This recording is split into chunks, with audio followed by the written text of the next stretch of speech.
Now, our host family, particularly the children, how about the older boy? Do you know what Ramayana is? You've heard of it? Yeah? It's a story of the life of Lord Ramachandra, right? Yeah. So we've been reading from Ramayana, at least a version of it. The version that we're reading from is um, by a devotee from UK, Prabhupada disciple from UK. And he's primarily drawn from Valmiki Ramayana, but there's a mix of some other versions of Ramayana in his narration. And where we are, where we ended up yesterday evening, is where Kaikeyi informed Ram, after getting a promise from him that she'll do what Dasarath wants, and that what Dasarath wants is not what Dasarath wants, is what she wants. But Ram has to not become the king and go to the forest for 14 years. And he's agreed. But Ram said to Kaikeyi, first I have to go inform my mothers. Mothers means his biological mother and the other mother, because in the kingdom of Dasarath, there are three primary queens, Kaikeyi, Kaushalya, and who was the third queen? Sumitra. So he's now at the in the palace or the living quarters of his mother Kaushalya, and accompanying him is Lakshmana. Lakshmana is a constant, from childhood, constant companion of Ram. So Lakshmana is with Ram. They've gone to the living quarters of Kaushalya, and Kaushalya is in for a big surprise.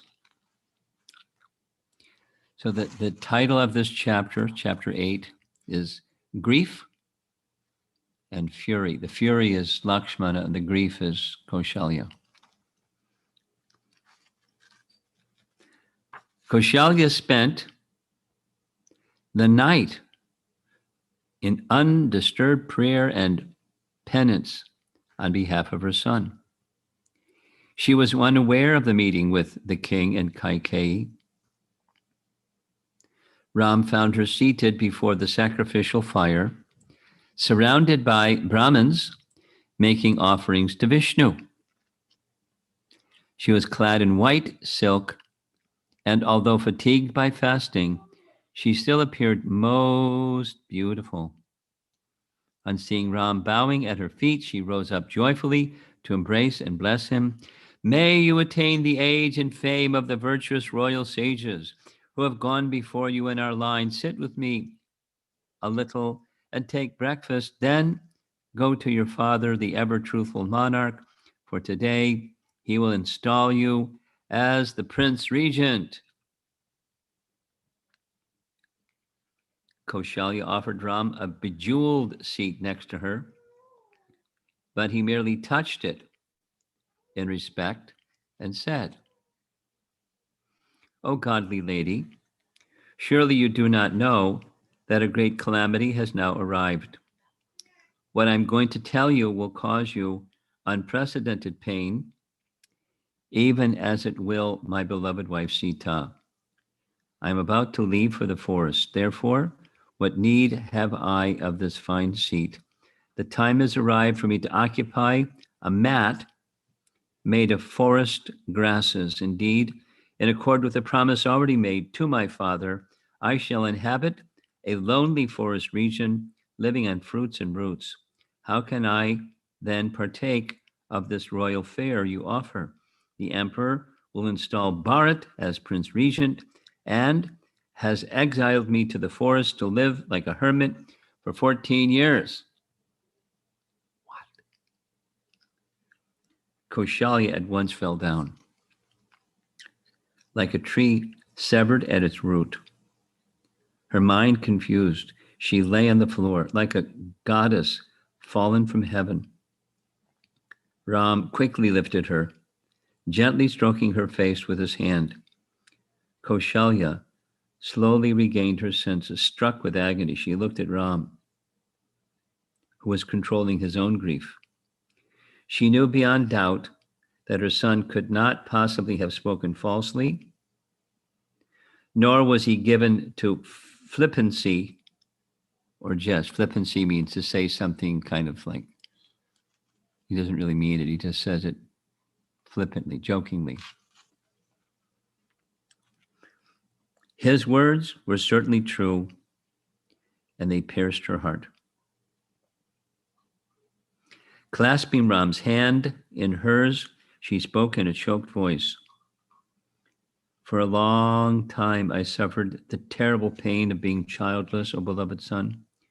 Surely the feeling of being without issue is a grief that consumes a barren woman.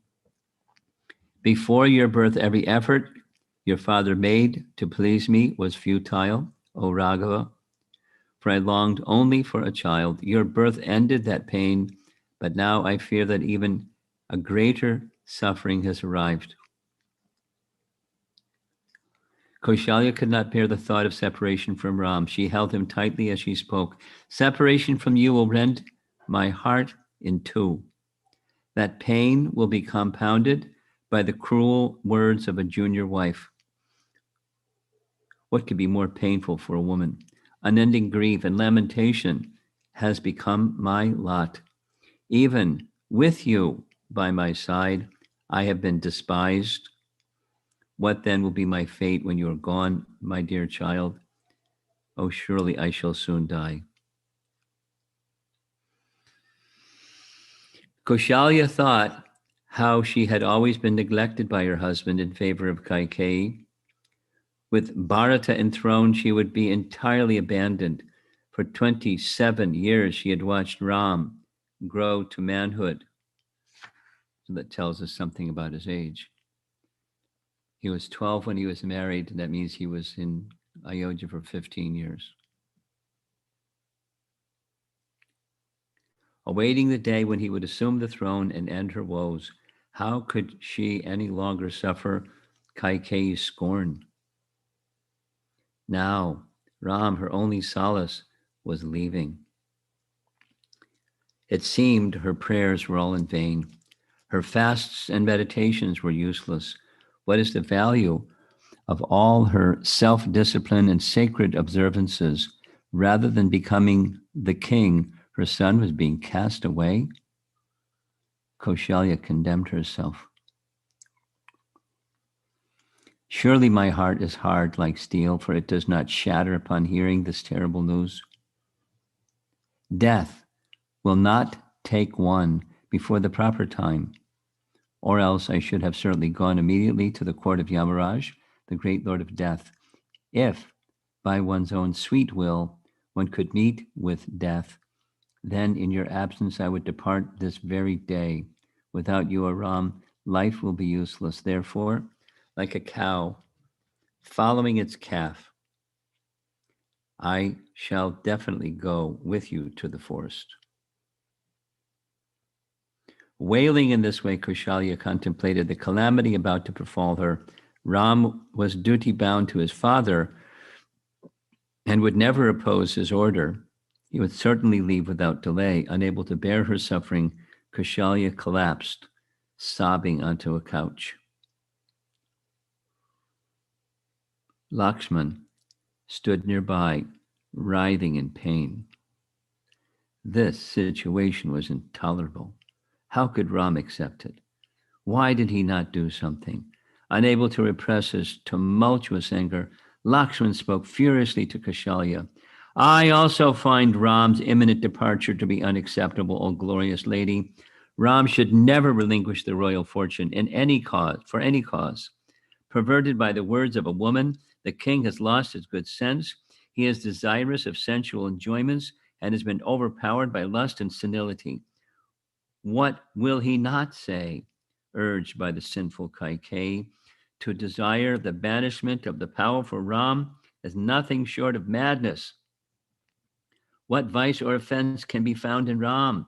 There is no man in this world, even if he be Ram's deadly enemy, who could find in him any fault, even in his absence. What man who respects virtue would forsake such a man who is equal to the gods, disciplined and kindly disposed to even his enemies? What son would heed such a command from a father who has abandoned righteousness? I mean, so that's the title of the chapter, Grief and Fury. Lakshman's furious voice resounded around the chamber. If the king would not give Ram the kingdom, then it should be taken by force. He would stand by his brother with bow in hand, exhibiting his valor. Let anyone who dared try to prevent the installation of Ram. He would hold off the entire city of Ayodhya should they oppose Ram. Whoever supported Bharata would find himself slain by Lakshmana. This situation called for strong action. Why should they accept it meekly? Lakshmana tightly gripped the bow hanging from his shoulder and turned to his brother. If, at Kaikeyi's instigation, our father acts like an enemy, then he should be made captive or even killed without compunction. The scriptures make it clear that even a father or preceptor can be rejected if they lose their discrimination, failing to distinguish between right and wrong. On what authority has the king sought to confer the kingdom upon Kaikeyi's son when it rightfully belongs to you? Breathing hot, heavy sighs, Lakshmana turned back to Kaushalya and assured her that Ram would be installed as king. He held up his bow. "O godly lady, I swear by my bow that I am truly devoted to Ram with the whole of my heart. If Ram enters into blazing fire and retires to the forest, that know that I have already done the same. I shall dispel your sorrow by means of my arms, even as the sun dispels the morning mist. Let your royal highness, along with Ram, witness today my valor. I shall kill my aged and wretched father, who, as a result of senility, has entered his second childhood in Kaikeyi's association." Hot temper. Kshatriya. Lakshman stood like blazing fire, yet Ram remained calm and composed. Kaushalya, weeping, spoke to her son. "Having heard your brother Lakshmana, who has raised pertinent and proper arguments, consider now what ought to be done. You should not obey the unjust command of Kaikeyi, leaving me here to grieve." Now Ram's in a tight spot. Kaushalya knew Ram would act only according to moral laws. He would never be swayed by a sentiment to deviate from scriptural codes. She called upon Ram as his mother. "Dear son, I do not deserve the same obedience. Do I not deserve the same obedience as you offer to the king? Is service to the mother not an even higher virtue than service to the father? I cannot allow you to leave, nor could I live in your absence. If you leave, I will take a vow to fast until death. You will then be guilty of killing your own mother." The stakes just went up. The queen cried piteously, trying again and again to convince Ram not to leave. Ram burned with anguish to hear his mother express her feelings. But keeping his mind under control, he spoke to her in a gentle voice. "I do not feel able to flout my father's command, and therefore I wish to enter the forest. The order of one's father is no less than the order of the Supreme Lord. It cannot be transgressed if one wishes to acquire virtue in this world. The king is not ordering me to do anything sinful. By obeying his command, I shall be following the path of morality, which has ever been followed by pious men. I only desire to do what is right, never otherwise. For as long as one does the bidding of his father, he is never overcome by evil. Ram turned towards Lakshman and admonished him, speaking in soft but firm tones. I know your unsurpassed love for me, as well as the strength of your arms, which cannot be easily withstood, O noble prince. My gentle mother does not deeply understand the imports of morality, and thus she is experiencing great agony. My father's command is rooted in righteousness and therefore worthy of being obeyed. Indeed, I have already given my word to honor his order. I cannot break my pledge. Since I have been commanded by Kaikeyi according to my father's promise, O valiant prince, how can I, knowing well the path of piety, neglect that command? Therefore, give up this unworthy thought of overthrowing the king. Stand firm on righteousness alone, and do not give way to anger and a display of strength. Accept my resolution to follow the royal order. Ram went before his mother and knelt down with folded hands, bowing his head low. He was as devoted to Kaushalya as he was to Dasarath and did not want to leave without her consent. He again asked her permission to depart. Ram swore on his life that after the 14th year had passed, he would return and remain in Ayodhya as her devoted servant. He asked her not to yield to sorrow. In accord with the eternal laws of morality, she should serve the king. He also desired to follow the path of piety. For that reason, he was anxious to leave for the forest. In compliance with his father's order, she should not try to prevent him.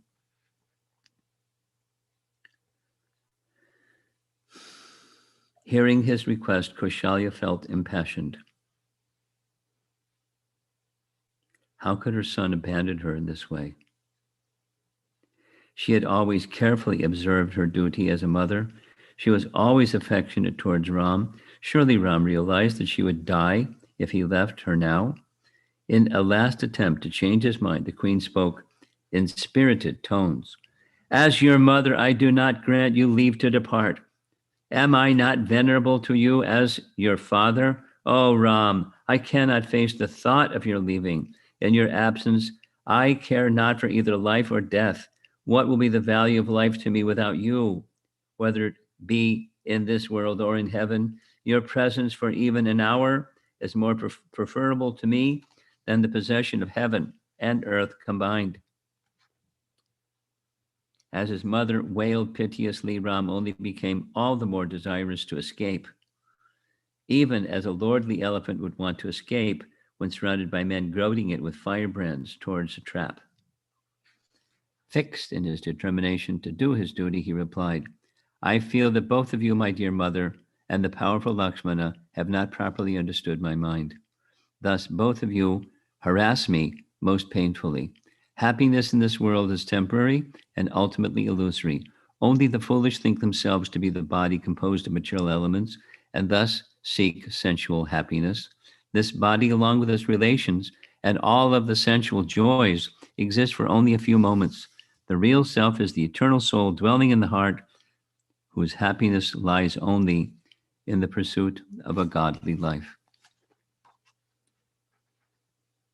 Both Kaushalya and Lakshmana listened silently as Ram spoke eternal spiritual truths. He described how association of friends and relatives was exactly like the coming together of sticks floating in a river. They are thrown together and very soon parted by the swift current of time. Therefore, one's happiness should never depend on such ephemeral relationships. One should give up all attachment for the body and fix the mind only upon the eternal Supreme Lord, whose order is represented by superiors, such as the king. This would bring everlasting happiness. Ram concluded, how then can I abandon the righteous path of following my father's command simply out of attachment for either the kingdom or my relatives? Ram reassured them that he was not at all disturbed to be leaving for the forest. He responded to the suggestion that Dasrath is acting against the codes of morality. No, the king has adhered to virtue, even at the cost of his own desires and happiness. Suffering intense pain, he is prepared to abandon his beloved son for the sake of truthfulness. My dear mother, it is he who is always your shelter and means of happiness in both this and the other world. You should therefore remain by his side and serve him properly. Pray, grant me leave to go to the forest. I shall never accept the rulership of the earth through unrighteousness.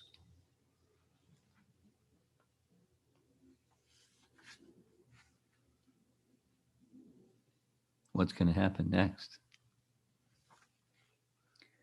Ram stopped speaking and approached the anguished Lakshmana, who was still incensed with his father and Kaikeyi. Lakshmana stood with his eyes open wide in rage, like an infuriated elephant. Ram gently restrained his devoted brother. Control now your anger and grief, O Lakshman.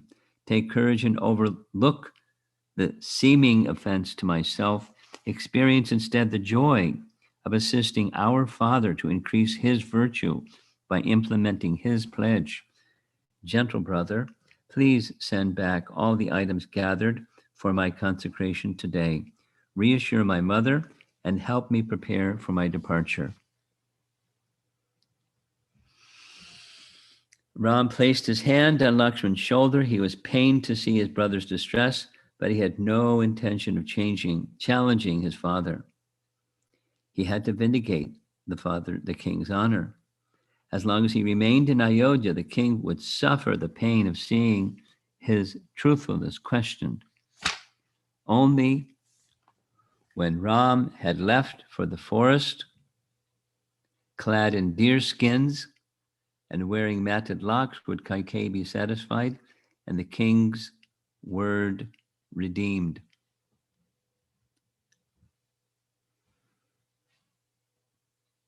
Lakshmana looked at the ground. He was burning with the thought of terrible injustice about to be done to his brother, but he could not responsibly defy Ram's order, not possibly defy Ram's desire. Ram put his arm around Lakshman's shoulder and spoke reassuringly. All this should be seen as the will of providence, which can never be flouted. No blame should be attached to Kaikeyi, for it was providence alone who moved her to make her request to our Father. How could she have ever decided to send me away? She has always treated me exactly as has my own mother, Kaushalya. Surely she was prompted by providence to say to the king those terrible words, giving him such grief. I know her to be gentle and kind. She would never, like a vulgar woman, utter words intended to torment both myself and our Father.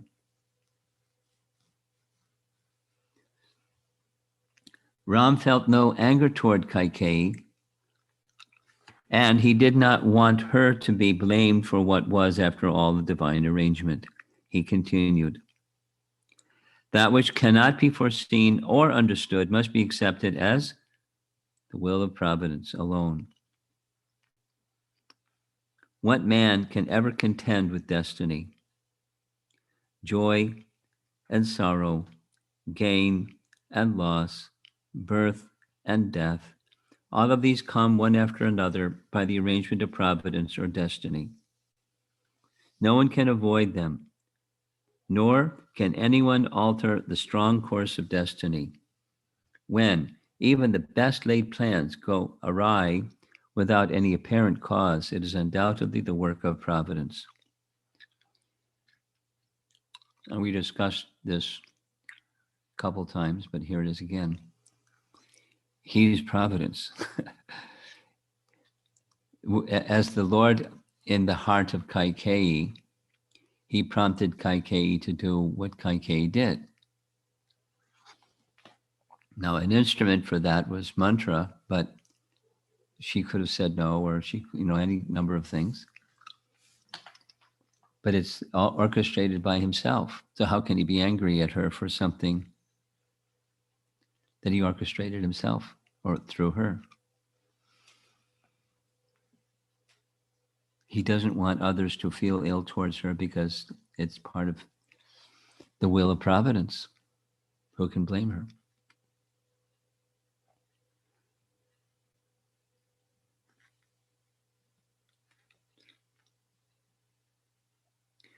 Lakshman stood still with his head bent low, pondering his brother's words. His mood swung between distress at Ram's impending exile and delight at his brother's steadfast adherence to virtue. But he was still not fully convinced that it was right for Ram to leave. Furrowing his brows, he hissed like an angry cobra in a hole. His frowning face appeared like that of a furious lion and was difficult to gaze upon. Violently shaking his head and arms, he said to Ram, "Your steady devotion to duty is unequaled, O Ram, but carefully consider its result in this case. By accepting the words of that wicked couple, you are prepared to do something that is condemned by all people. I am surprised that you do not suspect the motives of our father and Kaikeyi.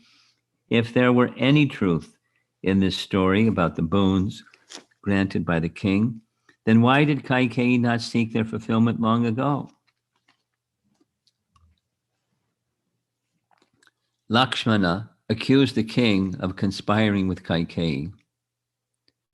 Dashrath must surely have lost his sense under the influence of lust. Along with the covetous Kaikeyi, he had made a sinful plan quite opposed to any morality. He concluded that the king's authority was therefore fit to be rejected. Please forgive my intolerance, O Raghava, but I cannot accept your present piety, which impels you to take as fate this evil turn of events. Nor can I accept that destiny is supreme. This is heavy talk, huh?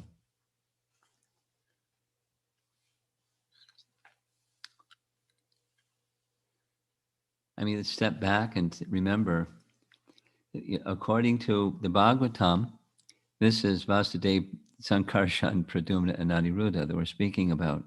Or from Padma Purana, and as the Sri Vaishnavas take Vasudeva and three of the symbols in the hands of Vasudeva. And, they're divine personalities.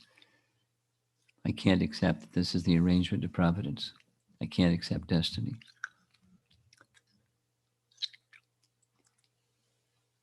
So he's attached, but in a spiritual sense. And so he's not speaking so clearly either.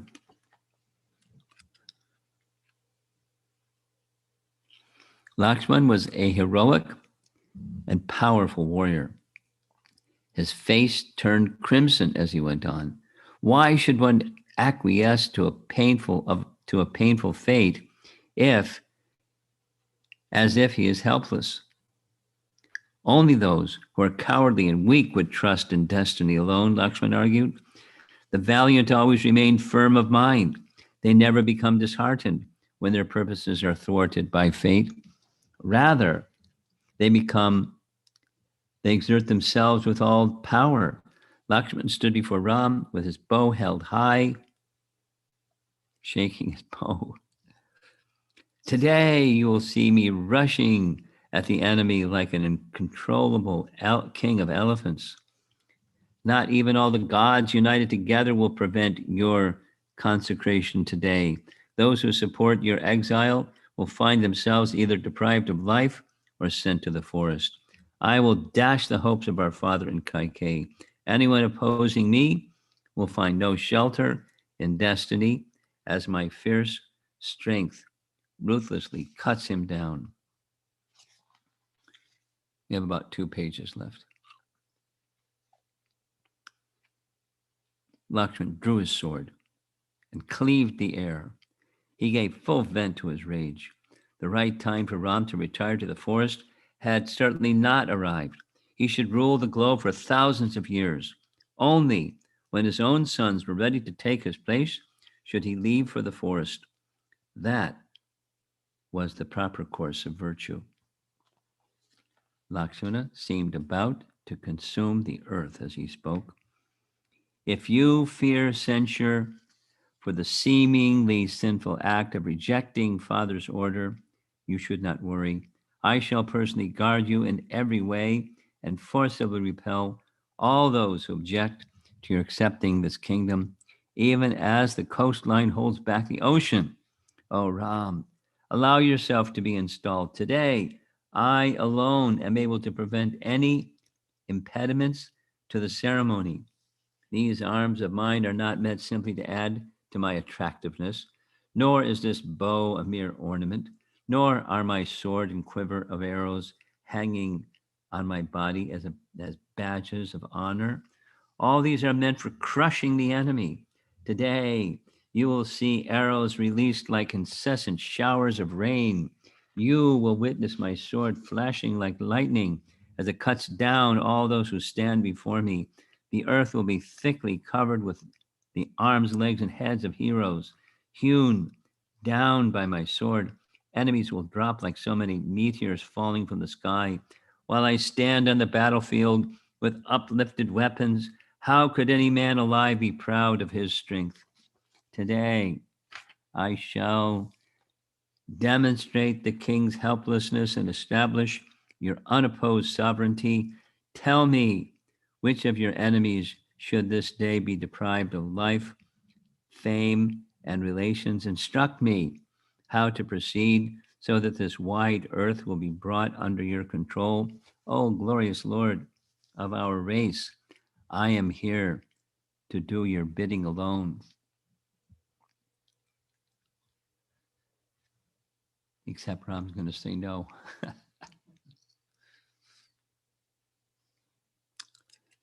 Ram wiped away his brother's angry tears. He knew that Lakshman was speaking only out of his devotion to him. Lakshman knew that ultimately he had to follow Ram. He knew Ram could not possibly act against religion or morality. Nevertheless, in his pain, he expressed his powerful feelings. Ram perfectly understood Lakshman's mind, and he comforted him. O gentle brother, you should know I am firmly obedient to my superior's command. This is the path trodden by the righteous. Be firm and control your grief and anger. That will be the most pleasing to me.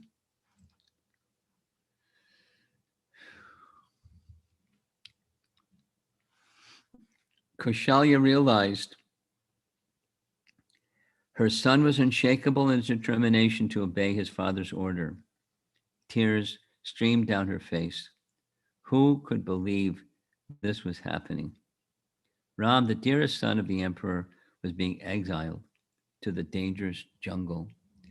How could that pious-minded and gentle boy live in such a fearful place? Destiny was surely supreme in the world where one like Ram must retire to the forest. Kaushalya trembled with grief. She held her son's head. It is well known how a cow will follow her roaming calf. In the same way, I shall follow you wherever you may go, for separation from you, my dearest son, will kill me. Ram addressed his mother with love. Betrayed by Kaikeyi and seeing me leave for the forest, my father will surely not survive if he is also abandoned by you, O godly queen. It is sheer cruelty for a woman to desert her worthy husband. That should never even be contemplated, for it is always condemned. So long as the king lives, you should render him service, for this is the eternal moral code. For a married woman, the husband is her deity and her lord. Ram knew his mother was fully aware of her religious duty, which she would never abandon. He spoke only to give her strength and reassurance. The queen listened in silence as Ram, invoking the ancient religious codes, described the fate of a woman who does not serve her worthy husband. Even if she is devoted to fasts and sacred observances, she'll become tainted by sin and suffer the reactions. On the other hand, a woman who devotedly serves her husband, even without any other religious practices, will reach the highest heaven. Ram folded his palms.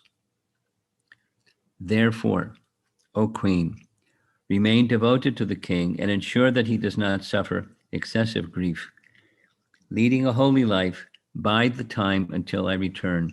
When you finally see me duly installed as king and dedicated to your service, you shall achieve all that you desire.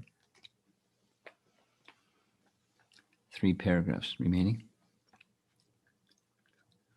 Although dismayed at the prospect of losing her son for 14 years, the pious Kaushalya nevertheless felt delighted to hear his admonition. It was clear she could not change his carefully considered resolution to depart.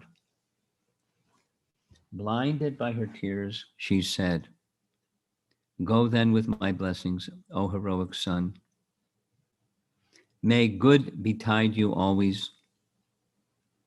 My misery will end only when you again return from the forest and offer me words of consolation.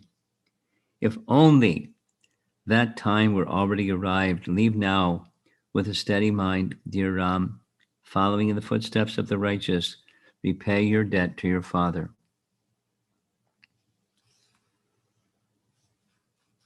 Still in the grips of sorrow, Kaushalya began to worship the gods in order to invoke divine blessings for her son, praying to each of the principal deities and asking that they guard Ram from all dangers. She offered oblations of ghee into the sacrificial fire. As she finished her prayers, Ram bowed before her and held her feet for some time, while she wept softly.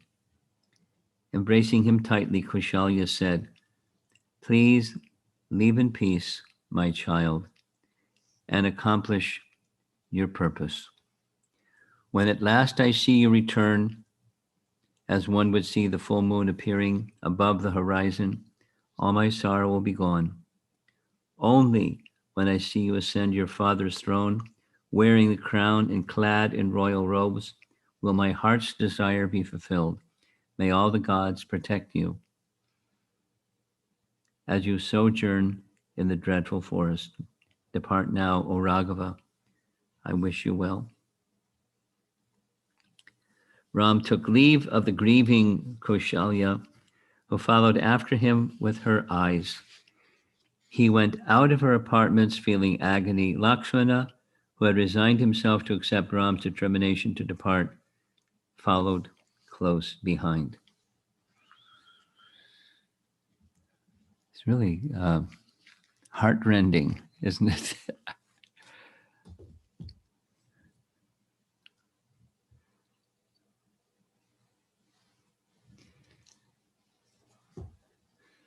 I know a devotee who grew up in India, and nearby their temple, nearby their home was a Sitaram Lakshman Hanuman temple. And so that's the temple they would go to as a family regularly. And because of the Sitaram deities, they would regularly hear Ramayana. And when he was regularly hearing Ramayana, he became so sad that he couldn't go to the temple anymore. And he couldn't continue hearing Ramayana. And then when he graduated from college, he got a job in the Virginia area or the DC area. And so the temple is Potomac Temple, and they have Sitaram Lakshman Hanuman deities. So his button was pushed again. So we had this discussion, as you know, we discussed yesterday evening, and then again 2 readings before. This sorrow is a type of ecstasy. It's a secondary rasa, and it stimulates the primary rasa. The primary rasa, in this case of Kaushalya, in her Vatsalya rasa, parental affection, is, stimulated like anything. From the outside and hearing the words and everything, how it strikes our heart, it's really sad. Very, very moving.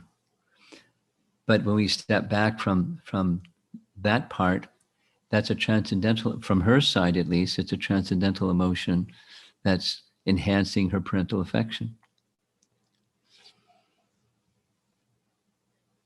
And it's not easy to understand because it's transcendental things are not easy to understand. But when you hold that lens up and see the situation, that's what Ramachandra is doing. He's, of course, it's not exactly testing or examining his mother's love because he knows, but it's stimulating it. The reverse, on a lighter note, the reverse is Bhagavatam, Canto 10, Chapter 8. I like the chapter. It's the Childhood Pastimes of Krishna chapter. And in the Childhood Pastimes of Krishna chapter, there's where Krishna starts to crawl and what that's like. And then Krishna starts to walk, what that's like. And everyone's clapping hands and they sing songs and he smiles. And sometimes they ask him to dance and he dances, smiling. And so it's just childhood activities.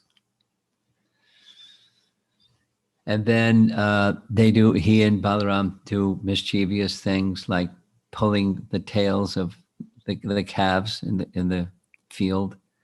And the calves are startled and they run. And they just hold on to the tails of the calves as they run and they're going for a ride and they're having a great time.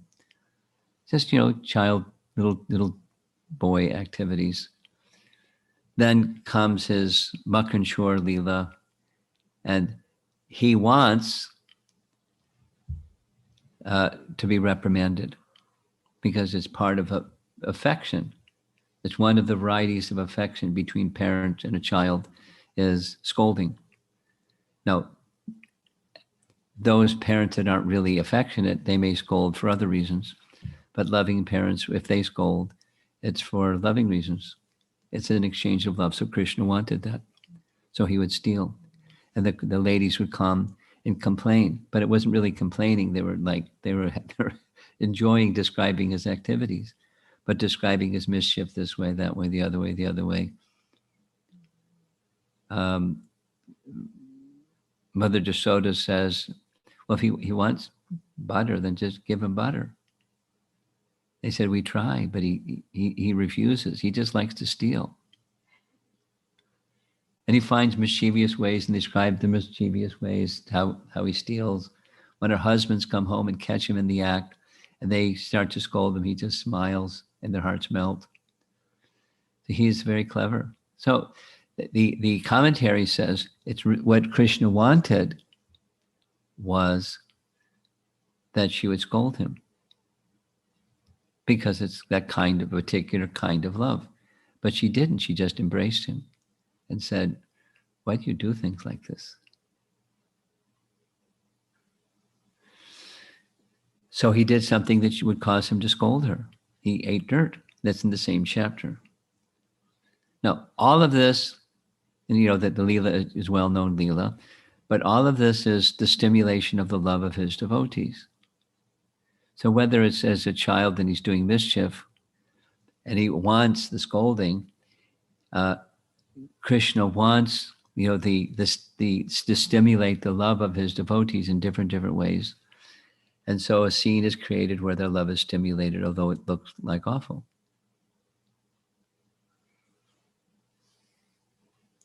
In the transcendental sense, Krishna is not stealing anything because everything is his. And there's social functions where people think something is mine, but everything is his. So he's not really stealing. So it's not sinful. And in the course of teachings, holding virtue and righteousness and upholding truth, that's above everything. That's the moral lesson. And there's the mother's love. There's his brother's anger. virtue is the highest thing. I can't act on, I couldn't resume the kingdom other than through righteousness. So, there's lessons and lessons and lessons of conduct. But, aside from conduct and righteousness and virtue and mode of goodness, there's, to a degree that's unheard of and unknown today, there's this stimulation of their love. That's very different than what we normally think of stimulating someone's love is. But similar to doing naughty so that Mother Jasoda would scold him, what children do things purposefully, consciously, purposely, so they'll get the affection of being scolded. There's other things going on when mischief of small children goes on. But it's affection. And Krishna he wanted them to experience, and he wanted to experience. And Ram wanted them to experience, and he's experiencing. Now, it's written in such a way that he is holding back his emotions. It's not like he's just an actor on a stage and really has no emotion. He's just acting his part. There's transcendental emotion from his side, but simultaneously, he's the unlimited Supreme Lord who can make anything happen. Anything.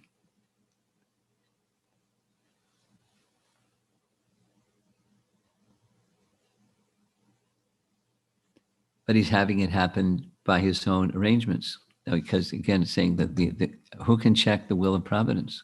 Lakshman, consider. Accept it. No.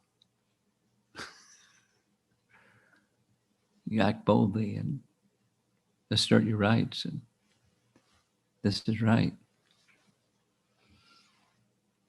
But he Lakshman, can't do anything other than follow Ram. Although Ram listens, and certainly Lakshman expresses, but in the final analysis, he's bound by the love of Ram, so he has to go along. It's a very, very fascinating, many-tiered narration. So if you're going to be the supreme controller, you got to be ready to do unusual things, I guess.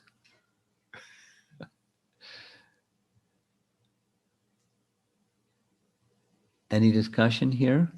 Let's see if there's some discussion in the room, and then maybe there's something online. We got a little microphone in case you want to speak something. Anything? Oh, I didn't show that. We're going to pass you the microphone so the people online can hear. Okay. I'm very shy to ask questions. Okay, but move your mask so we can hear you better. I think when you are saying about this, when you're reading this chapter, one thing that stuck to my mind is, except Lord Rama.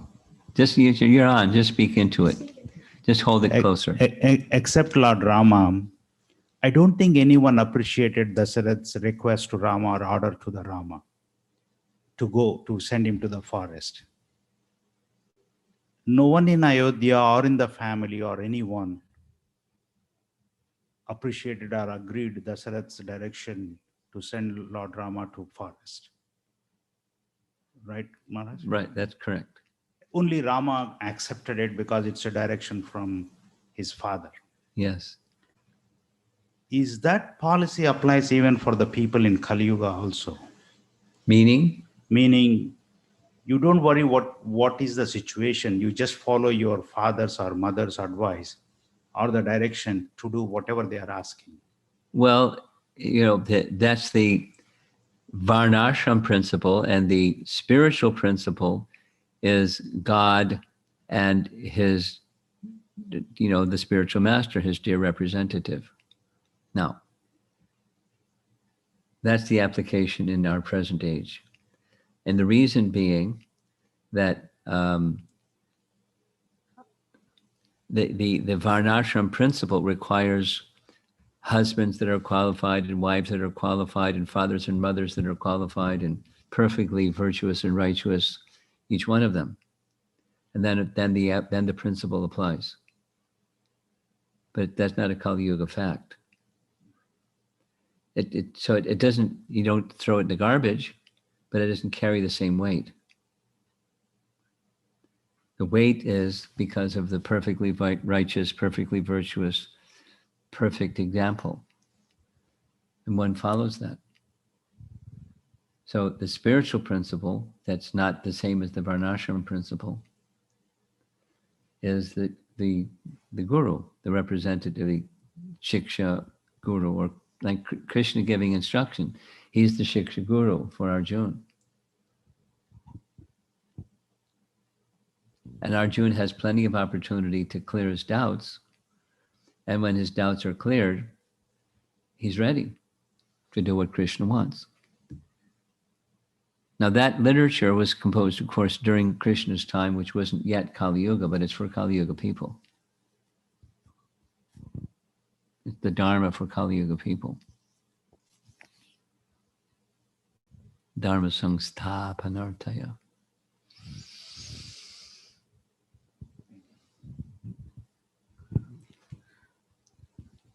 Yeah, because like in the Bhagavatam, this is an example in response to what you're saying.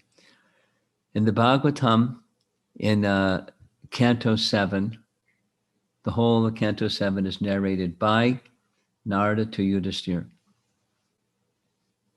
And in part of chapters 6 through 10 of Canto 7, it's about Prahlad and Lord Nrsingadev's appearance and everything. And when chapter 10 begins,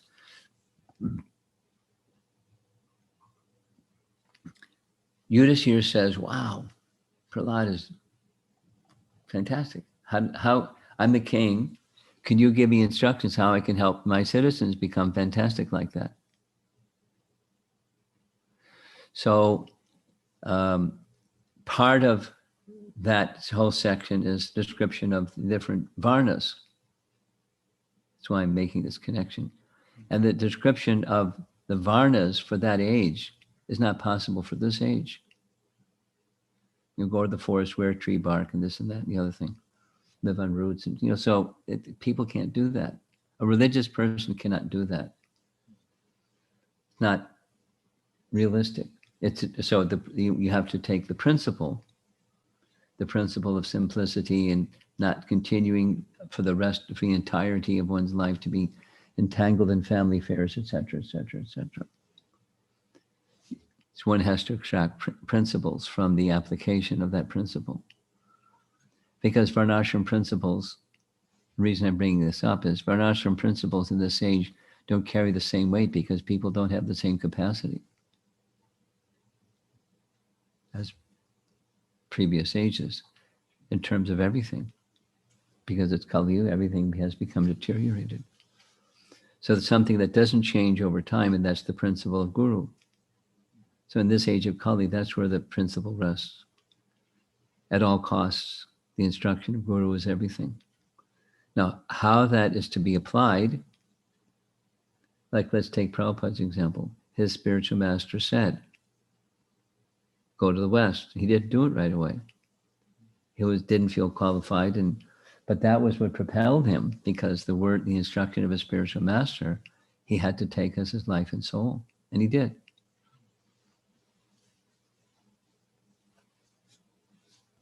That's the principle applied in the age of Kali. Now, yes. Hare Krishna, Guru Maharaj. My question is related to that only. In our, the common man also gets into that tight spot as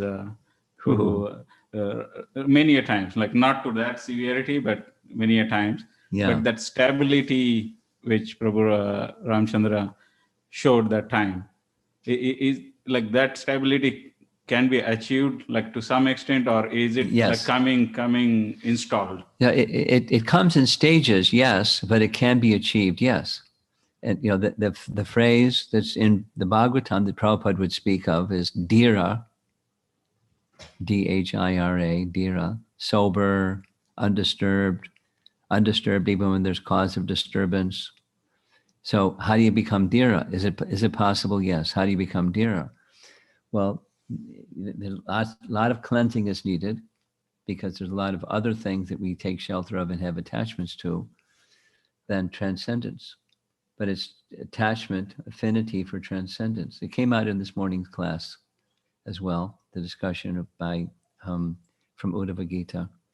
But the stage where the mind is fixed and stable is made possible through bhakti and pursuing with fervent desire was the phrase used. That connection. When that connection is achieved, you can withstand anything. So can it be achieved? Yes. How? Ultimately, the bhakti process. Thank you, Guru.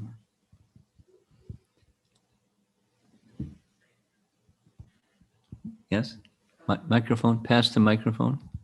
Wipe it off as it passes by you.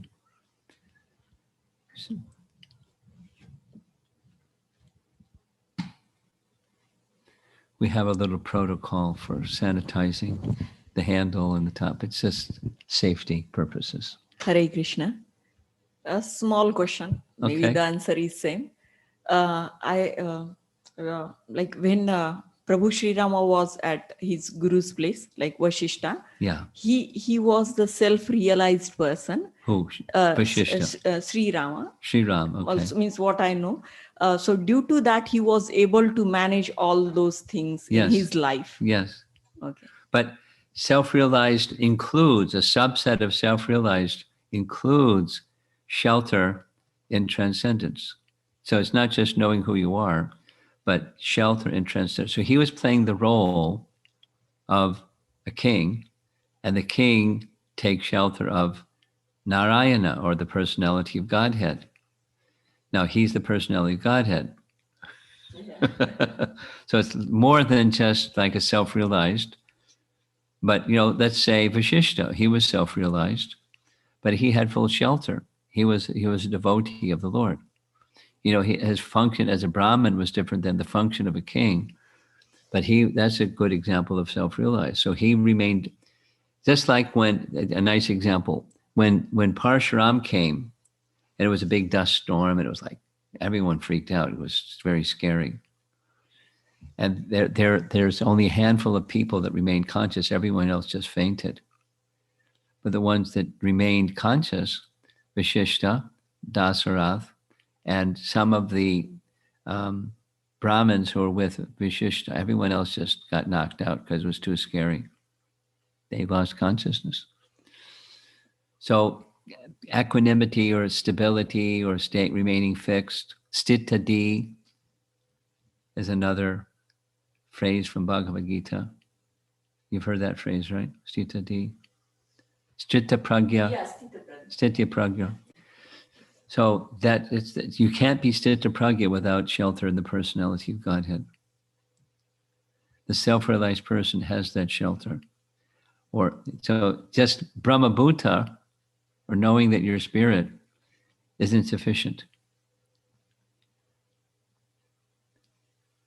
You can look in your Bhagavad Gita when we're done here, 1854, you'll find what I just said right there. Brahma Bhuta, three things. Prasanatma, happiness within. Na sochati na kangsati, neither hankering nor lamenting. The third, samak sarveshu bhuteshu, seeing all living entities similarly as spirit souls. And then from that position, bhakti begins. So understand, self-realization that's preliminary is knowing your spiritual identity as a part of the Supreme, but more complete is acting in that relationship. Then it's sthita pragya. Steady. Bhakti. Another question I want to ask. Okay, fine. Prabhu Sri Rama took the Agni Pariksha of Sita Mata. He knew that Sita Mata was clean and Yes. but still he left Sita Mata. So is it injustice with Sita Mata? That's a favorite question. I'll give you a short answer, but Aradhita is going to remind me to send to her, she'll then send to you a more elaborate answer. And a short answer is no.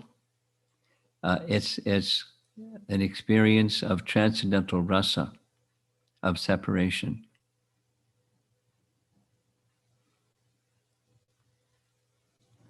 So, like Krishna left, and he promised to return, and for the longest time he didn't return, and they were going nuts.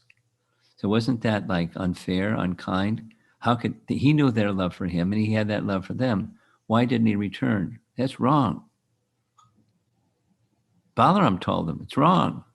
Krishna didn't go. So Balaram went. And eventually he went. After all the demons were killed, he went. It's in the Bhagavatam for a short while. But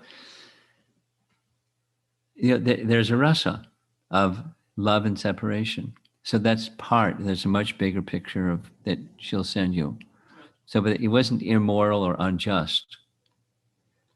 It was a loving exchange of, it's not something that you might do or I might do, but Ram did. And for, love and separation. So she appeared from the earth and she entered the earth. Part of the Leela. Who comes from the earth? She's the goddess. In the Bhagavatam, Hanuman says, this is a set of prayers. He says, there's no question of separation of Sita and Ram. Like the sun and the sunshine, there's no question of separation. It's a pastime only. There's no question of separation. I declare it formally. No question of separation. So how did he send her away? It's a pastime. No separation. What was separation? Wait a minute. He sent her away. And she was not resenting because she was just obedient to his wish. That was her heart. And Love and Kush were born, and Valmiki trained them in Ramayana, and they came back and recited Ramayana and became the next king. So it's just a Leela. It's not how we would orchestrate Leela. We're not going to send our wife or husband away because somebody says some gossip. And it's already proved that, that gossip is unfound. So it's not reasonable. And another thing is we cannot separate Ram and Sita. Yeah, you They are can't. like one It's soul. impossible. Yeah. Can you separate the sun and the sunshine? No. And so remind me, Radha, to center that verse also. It's Hanuman saying, there's no question. Like really firm. And he knows. He knows. He went to find Sita. It's Leela. Yeah. He was ready to just give me the word. I'll kill all these Rakshasis right now. And she said, no, they're just following Ravan. Don't fault them. They're just following the orders of Ravan. She was compassionate even to the Rakshasis.